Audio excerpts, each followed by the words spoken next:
Olá, meu querido, Deus abençoe a sua vida, seja muito bem-vindo a mais uma aula do nosso curso. Aqui, Pastor Júlio Teodorico, estamos no capítulo 4. Hoje vamos falar de pecado e santidade, um tema muito interessante. Então, quero indicar para você, quero te instruir a assistir então essa aula até o final. Não vale a pena iniciar e não concluir, não é verdade? Então, você precisa dar o primeiro passo e seguir adiante, como tudo que você precisa fazer na sua vida. Então, vamos acompanhar nossa aula inteira, a apostila na mão ou no PDF, né? Não sei qual é o material que você tem. E vamos fazer a leitura. Conforme eu for lendo, você leia também. Se você observar que tem um versículo bíblico na leitura, dê uma pausa no vídeo e leia o versículo bíblico. É necessário você fazer a leitura bíblica, porque o que eu digo é importante, interessante, claro, faz parte do seu aprendizado, mas nada substitui a leitura bíblica. E se eu estiver falando alguma coisa errada para você, certo? Então você não pode aceitar isso. Você precisa ler a Bíblia para que você possa conferir aquilo que está na palavra de Deus. O que eu falo tem o seu valor, porque, claro, eu me baseio na palavra, você deve imaginar isso, mas o que vale acima de tudo é o que está na palavra de Deus. Combinado? Então vamos dar sequência aqui no nosso curso. A introdução da nossa aula de hoje é a definição do que é pecado. Você precisa primeiro entender o que é pecado para depois livrar-se dele, concorda? O que é pecado? Eu não vou te dar uma lista do que é pecado aqui, é apenas uma definição, para que depois, lá na frente, ainda na aula de hoje, a gente possa entender como a gente evitar o pecado e como nós vamos nos tornar limpos, ou seja, santos diante de Deus. A aula é santidade e pecado, ou pecado e santidade, porque primeiro a gente vai aprender pecado e depois como aproximar-se de Deus e ter uma vida santa. Olha que nível dessa aula, olha como ela é importante. Então vamos adiante. Definição. Pecado são todas as nossas ações que nos afastam de Deus. É literalmente errar o alvo, perder o objetivo, transgredir os mandamentos do Senhor. Então Deus mandou você ir numa direção. Se você for em outra, você está em pecado. Deus mandou você fazer A. Se você fizer B, você está em pecado, você está desagradando a Deus. Então você precisa buscar fazer a vontade de Deus e para fazer a vontade você precisa conhecer qual é essa vontade. E aí, conhecendo, você vai fazer. Na sua apostila você vai encontrar ainda o seguinte: pecar é ofender a santidade de Deus com as nossas falhas. Então você falhou, você errou, você está contra os desígnios de Deus, você está em pecado. E todos nós somos pecadores. Tem um texto em Isaías capítulo 43, versículo 24, que fala que quando pecamos estamos dando trabalho ao Senhor. Então pense bem a respeito disso. Quanto trabalho a humanidade dá a Deus? É algo tão grave o pecado que foi necessário Deus enviar o seu Filho Jesus para morrer, para nos resgatar, para nos tirar dos nossos pecados e nos levar até Ele novamente. Para que nós nos aproximássemos de Deus, era necessário que Deus fizesse um sacrifício enviando o seu Filho. E Ele fez, né? Então estamos dando trabalho a Deus quando pecamos. Leia ainda 1 João capítulo 3, os versículos 4 ao 5, para você ter uma definição ainda um pouco melhor sobre esse vídeo, tá bom? Leia mesmo, pessoal. Pausa no vídeo, abra a Bíblia e confira o que diz o texto.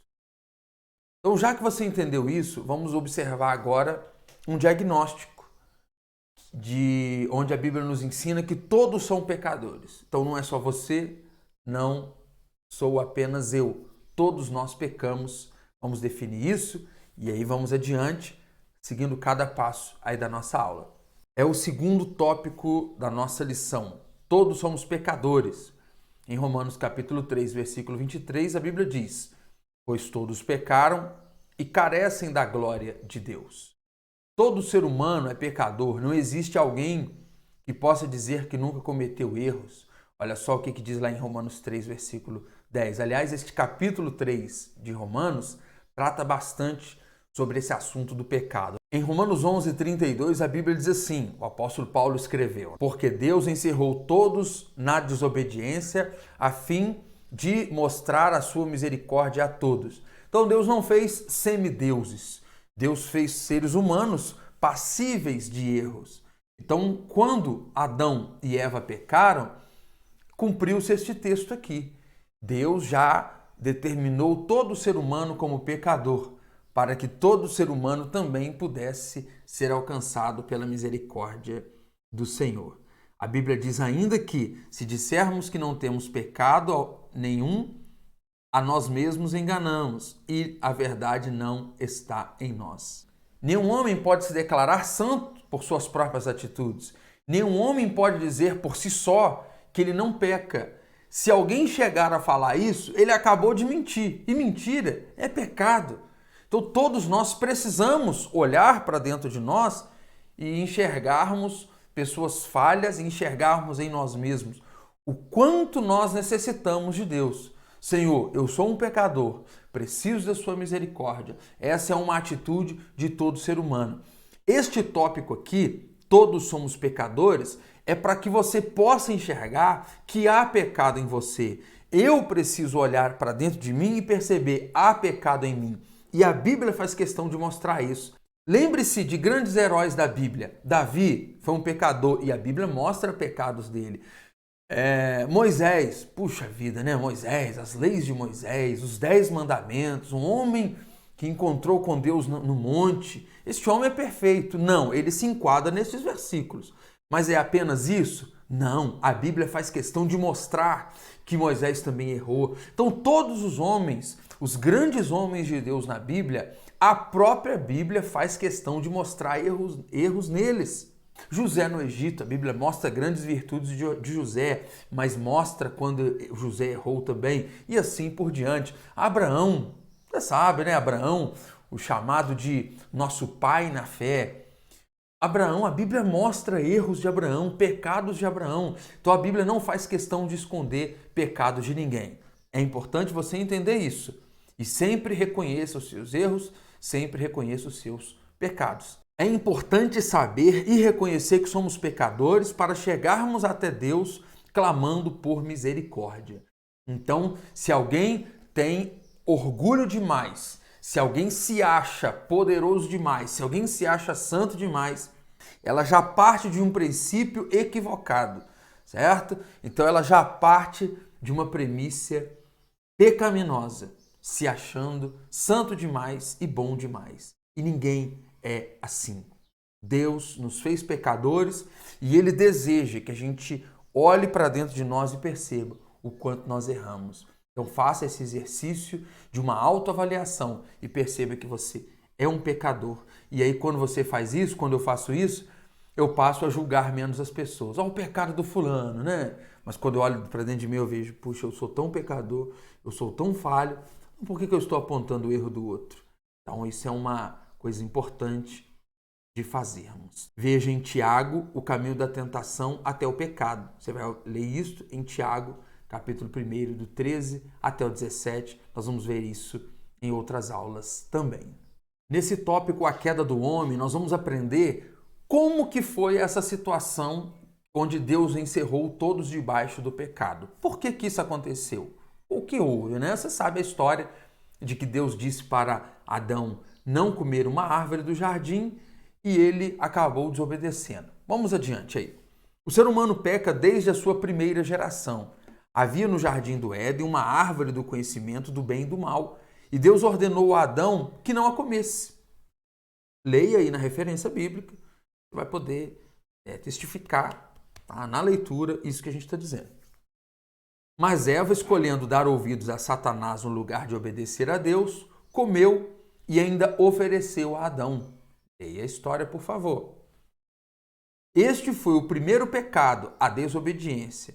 O homem preferiu, usando a sua liberdade de escolha, fazer a vontade de Satanás. Então, olha só, o que Deus faz? Adão, não coma deste fruto. Deus fala com ele. Satanás, a serpente, chega em Eva e diz para Eva, Deus disse assim, assim, assim? Ah, mas vai acontecer dessa forma. Você deve ter lido aí em Gênesis 3. A serpente chega e fala com Eva. Eva come e vai e oferece ao seu marido. Pronto, ambos desobedeceram, entrou o pecado no mundo. E a partir deste momento, O homem foi expulso no jardim. Você seguindo a leitura aí de Gênesis capítulo 3, você vai observar que Deus expulsou aquele casal do Éden.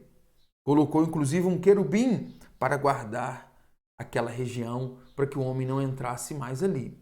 E agora, o que aconteceu a partir daquele momento? A apostila tem uma última linha aí, onde você vai ler da seguinte maneira: chamamos este momento da humanidade de a queda.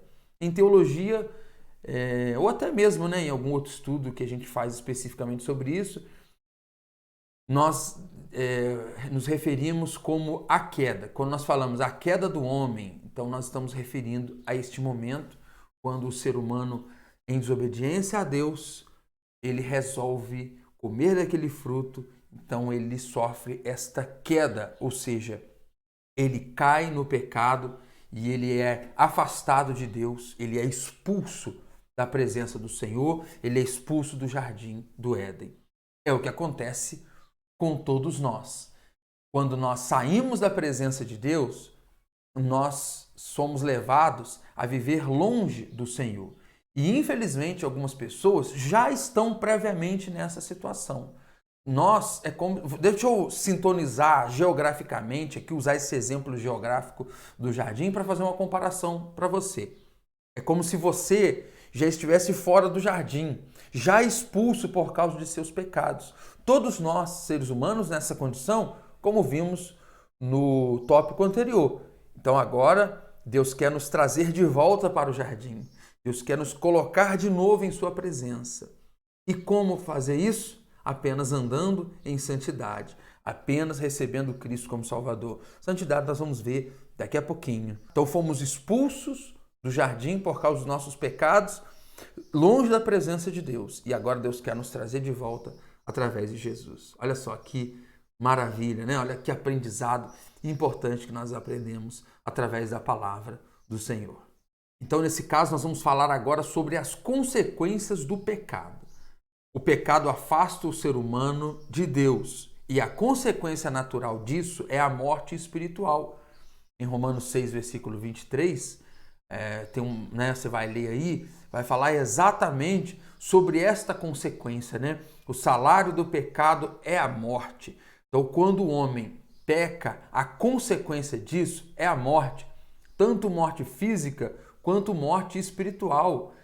Então, e triste saber que o homem está morto espiritualmente, longe de Deus, sem contato com o Senhor, não consegue aproximar-se dele. O homem morto nos seus pecados não conseguiria jamais essa aproximação novamente de Deus. O salário do pecado é a morte. Por isso que Deus enviou Jesus e traz até nós a salvação através da pregação do Evangelho para que nós possamos ser ressuscitados nele. Mas esse assunto é na próxima aula sobre salvação. Mas aqui é para que você entenda que a consequência daquilo que eu fiz, daquilo que você fez, que é o pecado, nos afastou de Deus. E agora Deus quer que nós voltemos de volta, que nós voltemos para a sua maravilhosa presença. Aí, seguindo a leitura, olha só, o primeiro casal foi expulso do jardim do Éden e a partir daquele momento toda a humanidade estaria longe de Deus para sempre por causa dos seus erros. Adão e Eva foram expulsos. Se Deus não fizesse nada em favor de trazer o homem de volta, o homem estaria para sempre longe da presença do Senhor. O ser humano, ele se autodestruiria se Deus não fizesse alguma coisa. E Deus fez. Deus providencia uma salvação para o homem, já disse, na próxima aula você vai ver o resultado disso. Mas o homem por si só afastou-se de Deus. O homem por si só, aliás, ele peca, né? O homem por si só peca e ele é automaticamente afastado da presença do Senhor, porque Deus não pode ser contaminado pelo pecado, Deus jamais convive com o pecado e tudo que é pecador, tudo que é pecado é expurgado automaticamente da presença do Senhor. As consequências do pecado é o afastamento imediato da presença de Deus. Após o pecado de Adão, a Bíblia classifica todos os homens como pecadores desde o nascimento. É a corrupção de todo o gênero humano. um mal hereditário. Observe bem quantas referências bíblicas nós temos aqui e eu quero que você leia. Não vou nem sugerir que você leia, não. É necessário para uma compreensão melhor aqui dessa matéria que você dê uma pausa nesse vídeo e leia todas as referências. Elas são autoexplicativas. Mas se você tiver alguma dúvida, do que está falando? Está falando exatamente do que eu estou acabando de dizer, do que nós acabamos de ler na apostila. Após o pecado de Adão, a Bíblia classifica todos os homens como pecadores desde o nascimento. É disso aí que vai falar todas essas referências bíblicas. Então leia e você vai observar. O ser humano já nasce no pecado. Uma criança, por mais inocente que ela seja, você pega um bebezinho de colo, né? Meu Deus, o que essa criança faz de pecado? É uma criança tão inocente, é uma criança pura. Ela pode ser inocente, ela não sabe que ela está neste mundo pecador, ela não tem malícia para isso ainda. Mas ali há um pecador. Porque quando ela crescer, quando ela chegar numa idade onde ela vai tomar algumas decisões, ela já vai tomar decisões com viés errado, porque é da natureza do ser humano. Então, qual é a solução para isso? Jesus. E após encontrar Jesus, você vai viver uma vida de santidade, que é a segunda etapa da nossa aula de hoje, a partir de agora. Então, pessoal, o inverso de pecado é santidade. Ou o ser humano vive uma vida no pecado, ou ele vive uma vida em santidade. Agora, a gente definiu o que é pecado, então nós vamos definir neste momento o que é santidade. A palavra santidade, ela vem do grego, está aí a palavra em grego para você, e é o estado da vida de uma pessoa onde ela vive separada do pecado e livre das coisas deste mundo. É uma referência bíblica, ok? Então, basicamente é isso que é santidade. Se você vive no mundo, você vive no pecado. Se você vive em Deus, você está vivendo em santidade. Mesmo em Deus, mesmo a partir de hoje, né, ou quando você recebeu a Cristo como seu Salvador, e até mesmo eu que já tenho mais experiência no Evangelho, ou seja, todos nós vamos continuar tendo em nós a condição de pecadores. E inevitavelmente e invariavelmente vamos pecar, querendo ou não. Algumas pessoas, infelizmente, vão pecar conscientemente do que elas estão fazendo. Algumas pessoas, mesmo sem querer cometer um equívoco, algumas pessoas, mesmo sem querer pecar propositalmente, elas vão pecar mesmo assim, da mesma forma, porque nós temos uma natureza pecaminosa. Porque mesmo não vivendo na condição do pecado, como nós temos uma natureza pecaminosa, mesmo vivendo em Deus, nós invariavelmente vamos errar em alguma coisa. Nós vamos pensar alguma coisa que não deve, nós vamos agir de maneira que vai desagradar a Deus. E isso é pecado, estando nas suas listas de pecado ou não. Se você fizer algo que desagrada a Deus, você estará pecando. Mas é diferente viver no pecado e viver em santidade. Viver em santidade é viver separado do mundo, é viver para Deus. Isso é santidade e vamos trazer mais aspectos disso ainda. Vamos adiante. O estilo de vida em santidade torna alguém mais comprometido de Deus e afastado das paixões mundanas. É o que eu estou dizendo. É um estilo de vida. Opa, eu vivo no pecado. Eu não me importo com as coisas de Deus. Eu faço o que me der na cabeça mesmo. Eu faço as coisas que alguém me disser. Não me importa a consequência. Estou vivendo uma vida de pecado. Olha, eu sei que eu sou um pecador, mas eu quero agradar a Deus. Eu preciso buscar este conhecimento. Ah, Senhor, eu errei, eu não devia ter feito isso, me perdoe, mas eu vou buscar fazer a sua vontade. Digo não para as coisas do mundo. Opa, não, isso não, quero fazer a vontade de Deus. Então, se você é esse segundo perfil de pessoa, você está vivendo em santidade. Tá? Você tem Cristo como seu Salvador quando você se preocupa com isso.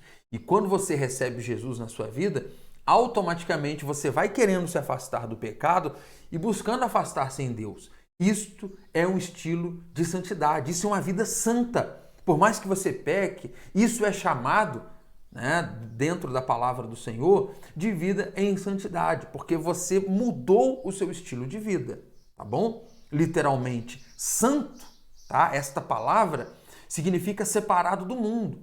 Eu não vivo mais nesse estilo aqui. Eu vivo dessa forma.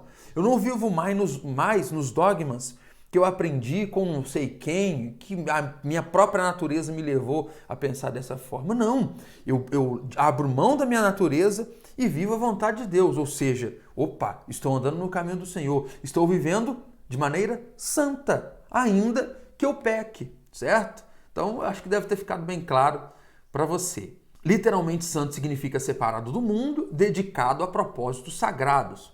O verbo kadosh, né, que significa separar algo ou alguém para objetivo sagrado. Então, a partir do momento que você vive uma vida para Deus, você é santo. Tá? As pessoas que não vivem isso, elas não têm uma vida de santidade, ou seja, elas vivem no pecado. Quando a Bíblia diz em 1 Pedro, para você ser santo, ser de santo porque eu sou santo, é assim que a Bíblia diz, é para que você viva uma vida separada para Deus. A palavra santo, então, ela pode ser usada para objetos sagrados também. No Antigo Testamento era muito usado para isso. A Arca da Aliança, né? Havia objetos como a pia, que era usada na congregação, né, para lavar objetos sagrados. Havia também o propiciatório, que era um objeto chamado de santo, a tenda, né? São exemplos do que a Bíblia fala no Antigo Testamento. Ou seja, aqueles objetos eram para ser usados apenas em benefício do povo de Deus e nas coisas de Deus. Então, essa mesma palavra era usada para objetos, essa palavra kadosh, tá? E esta palavra kadosh é usada também para nós e ela é usada para Deus, como diz aí na apostila. Deus é chamado de Kadosh Israel, né? O Santo de Israel, separado para o povo de Israel, por exemplo, né? Santidade é um dos atributos morais de Deus, é algo natural à sua própria essência, é quem ele é. Deus, por exemplo, não precisa fazer esforço para ser santo, é quem ele é a própria santidade, ele é a santidade. Do outro lado, existe o pecado, né? Ou seja, que é tudo aquilo que vai contra onde Deus está e quem Deus é.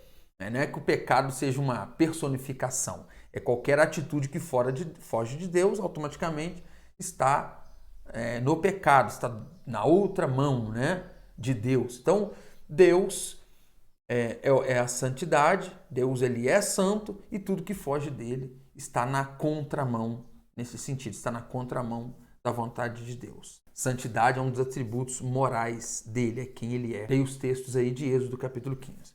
Santidade é um dos atributos morais de Deus, é algo natural à sua própria essência, é quem Deus é. Então Deus é santo. Tudo que foge do propósito divino, tudo que foge da direção de Deus é pecado. Pecado é tudo aquilo que sai da vontade de Deus. Deus ele é santo, ele é a própria santidade e tudo que foge de Deus foge, né, daquela direção, ou seja, está no caminho inverso, é o pecado. Então, já que você aprendeu o que é a santidade, santidade é estar próximo a Deus, é a vida com estilo divino, né? A vida separada para Deus, vamos falar do que é santificação, que é um outro conceito.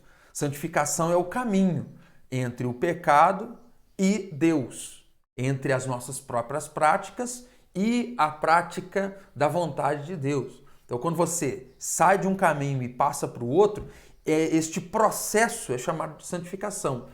Antigamente, alguém fazia todas as bizarrices que desagradam ao Senhor. Ele fazia, né? Então, agora ele tem parado de fazer isso. Ele mudou, ele deu uma volta, né? um 180 graus e está exatamente indo na outra direção. Esse caminhar dele, 180 graus, esse sair dele desse estado agora e aproximar-se de Deus a cada dia, melhorar todos os dias, e este caminho se chama santificação. Ele é feito pelo próprio Deus e, é claro, né, conforme o homem dá cada passo em direção ao Senhor, ele vai tomando este caminho da santificação. É um processo vivido pelo crente que o torna cada vez mais parecido com Deus. Aí tem 3 referências, né? 1 Tessalonicenses, Hebreus e 1 Pedro. Então você precisa ler estes textos, inclusive um deles já foi citado por mim aqui no tópico anterior. Leia todos para o seu entendimento melhor, tá? Para um entendimento mais compreensível da palavra. Não há mérito humano na santificação, mas é preciso um esforço pessoal. você faz isso, você se esforça por se santificar. Não, eu vou abandonar o pecado, eu vou andar na vontade de Deus. Mas você não merece nenhum aplauso por isso. Eu não mereço aplauso. Ô, Júlio, você vai ser colocado num pedestal porque agora você é um homem que está se esforçando. Não é isso.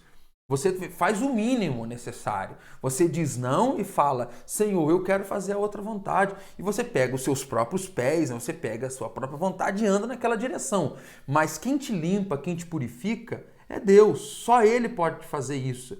Você dá esse passo, mas você jamais seria limpo se Deus não te limpasse. Você jamais passaria por aquele processo se Deus não fizesse isso, tá bom? Isso fica bem evidente quando entendemos de maneira clara como Deus e o homem trabalham neste processo. Primeiro, como é o processo? Deus deseja a salvação e a santificação do homem. Olha só quantas referências tem aí neste texto. Segunda parte do processo.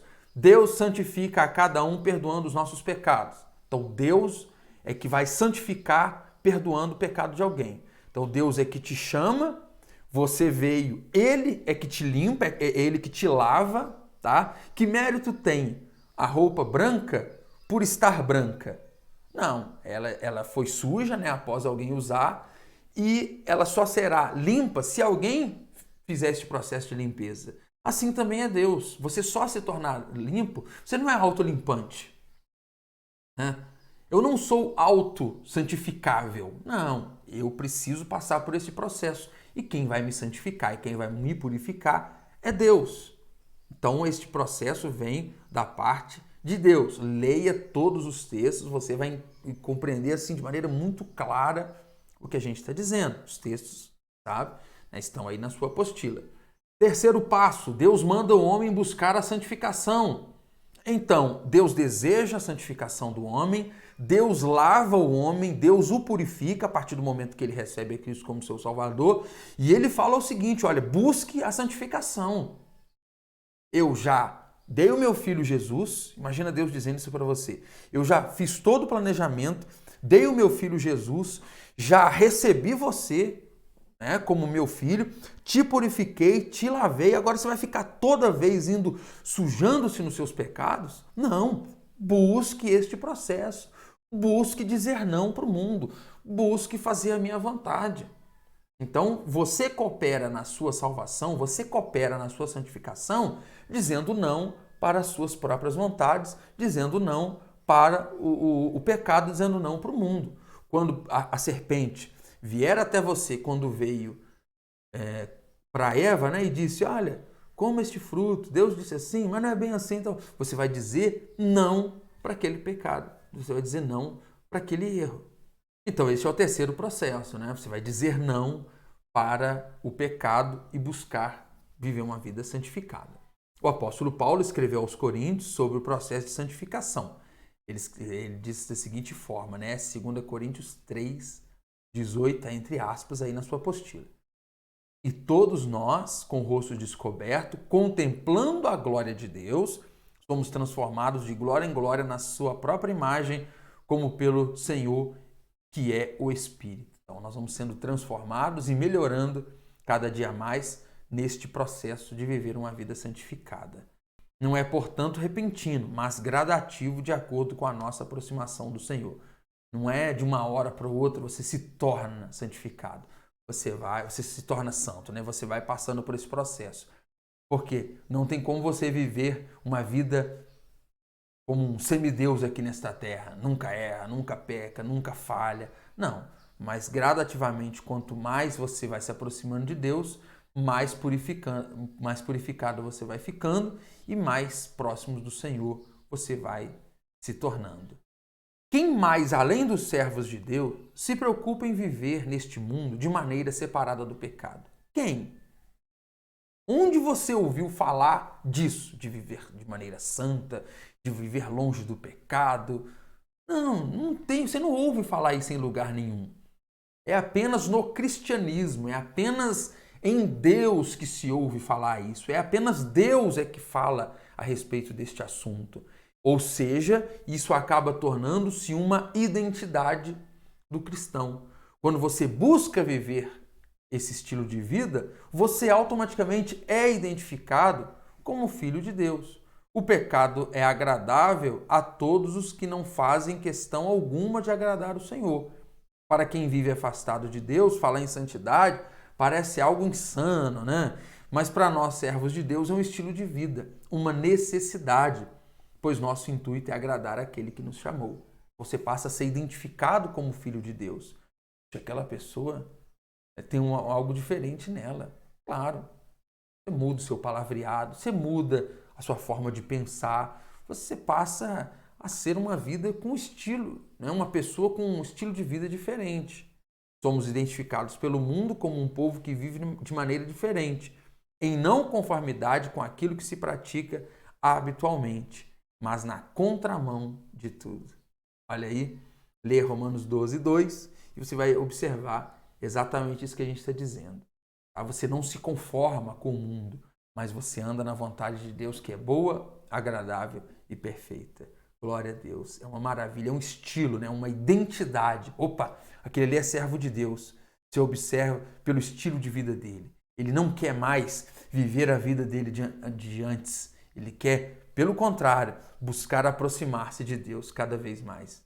Isso é um estilo de vida, é a identidade de quem serve ao Senhor. E para terminar, um versículo aí de Hebreus 12, 14, que estava durante a lição, você deve ter lido, né? Se você parou aí, como a gente recomenda, você deve ter lido este versículo. A Bíblia diz assim: segui a paz com todos e a santificação, sem a qual ninguém verá o Senhor. Então, santificação se torna, a partir desse entendimento, mais até do que um estilo de vida. Ao ler este texto bíblico, entendemos que santificação é condição sine qua non para a salvação. Ou seja, sem o processo de santificação e purificação do pecado, é impossível alguém ver Deus. É o que diz esse texto. Sem a santificação, ninguém verá o Senhor. É impossível alguém ver a Deus. Portanto, é necessário abandonar pecados como fornicação, adultério, idolatria, vícios, mentiras e várias coisas, né? Você leia aí em 1 Coríntios 6, depois leia Apocalipse 21, você vai ver algumas coisas neste texto bíblico que mostra que se você viver nesse tipo de prática, você não verá a Deus. Que tipo de prática? Isso que está nestes textos. Pausa no vídeo, leia o que está essa referência aí da sua apostila, ok? Então, se você não fizer, ou melhor, se você fizer estas coisas que está nestes textos, você não verá a Deus. Então, você precisa ter um estilo diferente. Você precisa seguir a paz com todos e a santificação. Sem a santificação, ninguém verá o Senhor. Amém? Pessoal, obrigado por chegar até aqui no final dessa aula. Assim, uma forma de agradecer, né, por você nos dar essa oportunidade de pregar para você, de levar este conhecimento até você, porque isso vai mudar a sua vida, você vai fazer parte do seu novo estilo de vida e você vai compreender o quanto isso será benéfico para a sua vida em Deus. Você não será o mesmo após você conseguir concluir este curso. Vá até o final, estamos apenas na 4ª aula, são 13, você vai chegar lá uma pessoa totalmente diferente. Amém? Deus te abençoe, até a próxima aula e vamos adiante em nome de Jesus. Grande abraço.